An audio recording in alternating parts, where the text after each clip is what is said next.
Students, हमारा next topic है electromagnetic spectrum. आप लोगों ने 10th क्लास में पढ़ा होगा कि स्पेक्ट्रम क्या है।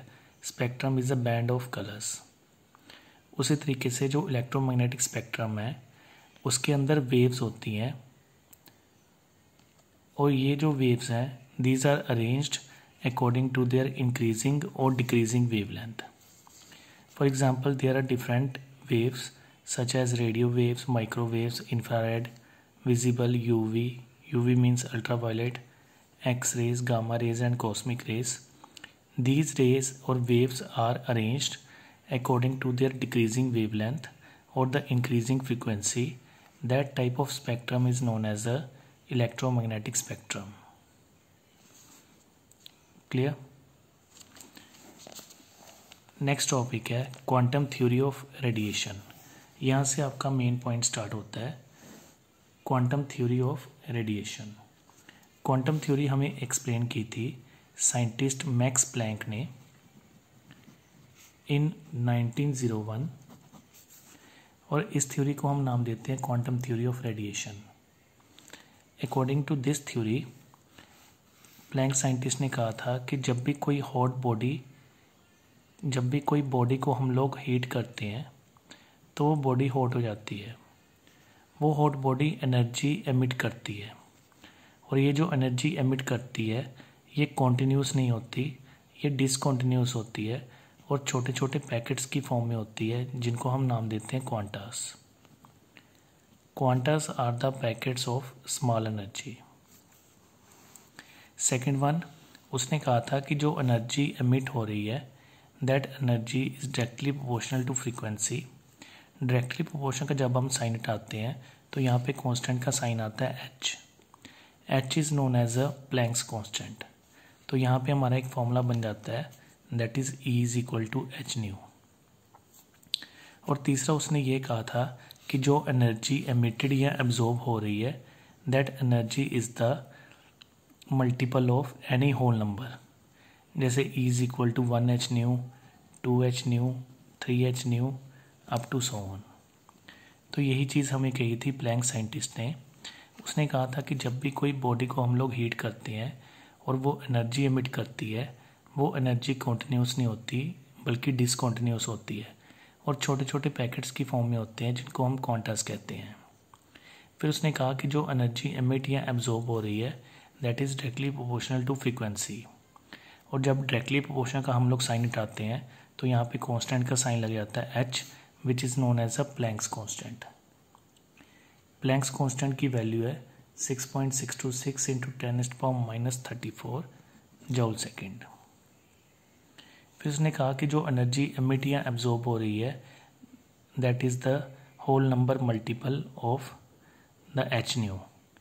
It means the energy is equal to 1h nu, 2h nu, 3h nu up to so on. So that is all about quantum theory of radiation. Clear? Next है limitation of electromagnetic wave theory. अभी last जो हमने theory पढ़ी थी electromagnetic wave theory, उस theory की कुछ limitations हैं। जैसे फर्स्ट लिमिटेशन है black body radiation, second limitation है photo electric effect, third limitation है line spectrum of hydrogen, and fourth limitation है हीट कैपेसिटी ऑफ सॉलिड्स।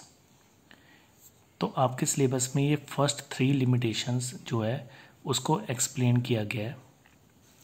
ठीक है, सबसे पहले हम बात करते हैं ब्लैक बॉडी रेडिएशन की।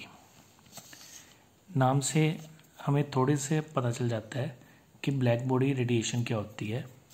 बेसिकली ब्लैक बॉडी एक ऐसी बॉडी है जो कि हर तरह की लाइट को अब्जॉर्ब भी करती है या हर तरह की एनर्जी को अब्जॉर्ब भी करती है और एमिट भी करती है। उसको हम कहते हैं ब्लैक बॉडी। अब black body is a perfect absorber and perfect emitter of radiant energy. उस तरह की बॉडी को हम नाम देते हैं ब्लैक बॉडी। जैसे फॉर एग्जांपल मेरे पास आयरन है, आयरन की रॉड है, उस आयरन की रॉड को मैं हीट करता हूँ। हीट करने पे सबसे पहले वो आयरन रेड कलर में कन्वर्ट होगा। अगर ज़्यादा हीट करता हूँ फिर वो येलो कलर में कन्वर्ट होगा। अगर और ज़्यादा हीट करता हूँ तो वो वाइट कलर में कन्वर्ट होगा।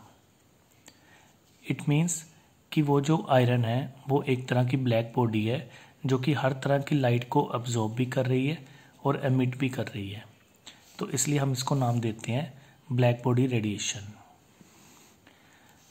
अगर ब्लैक बॉडी की हम लोग बात करें तो ब्लैक बॉडी के अंदर ब्लैक बॉडी जो है इसमें जो एनर्जी है that is directly proportional to the intensity. तो हम लोग इसका ग्राफ देखते हैं इंटेंसिटी वर्सेस वेवलेंथ का। स्टार्टिंग में क्या हो रहा है कि जब टेम्परेचर ज़्यादा है तो इंटेंसिटी पहले इंक्रीज़ करती है, फिर ये मैक्सिमम पे आती है, फिर ये डिक्रीज़ करती है। और जब टेम्परेचर कम है तो पहले ये इंक्रीज़ करेगी, फिर मैक्सिमम पे जाएगी, फिर डिक्रीज़ करेगी।